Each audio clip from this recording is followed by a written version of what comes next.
देखो आज है कृष्ण जन्म अष्टमी। उसी पे मैं एक सोहर कान्हा जी का लेने जा रही हूँ। आप लोग को जैसे लगे लाइक और सब्सक्राइब करना। बहुत प्यारा दिवस है, दिन है। उसी पे मैं कान्हा जी का जन्म का गाना गाने जा रही हूँ। एक सोहर है, बहुत प्यारा सुंदर सा सोहर। आप लोग सुनिए और आनंद लीजिए। राधे राधे, हरे कृष्णा।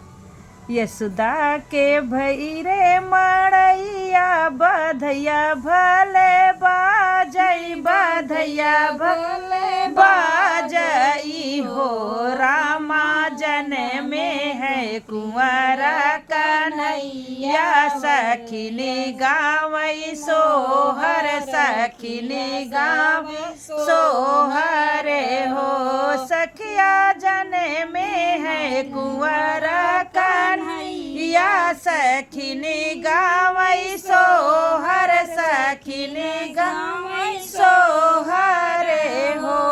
मैया खड़ी आंगनैया, लालन के मुख चूम, लालन के मुख चूमाई हो। रामानंद के भैले हो रिलवा, जगत के दुख टारई, जगत के दुख टारई हो।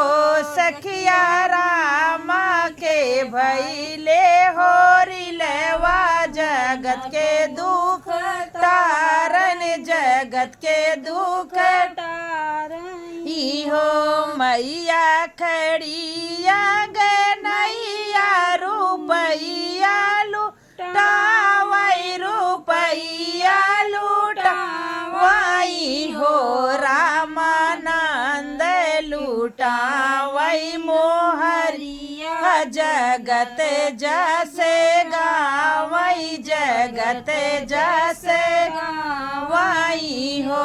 रामानंद लुटावई मोहरिया, जगत जैसे गावई, जगत जैसे गावई हो।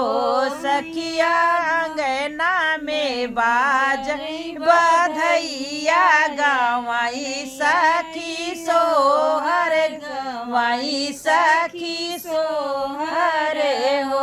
डोलिया में मीठी थपेलिया, सहेलिया जे मारई, सहेलिया जे मारनी हो।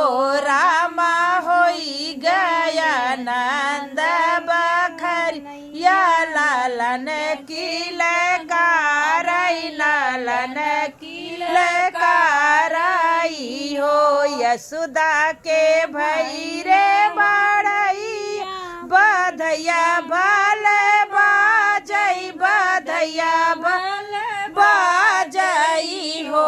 रामा जन में है कुंवरा कन्हैया, सखिनी गावई सोहर, सखिनी गावई सोहर हो। एक बार बोलो कुंवर कन्हैया लाल की जय, कृष्ण कन्हैया लाल की जय हो।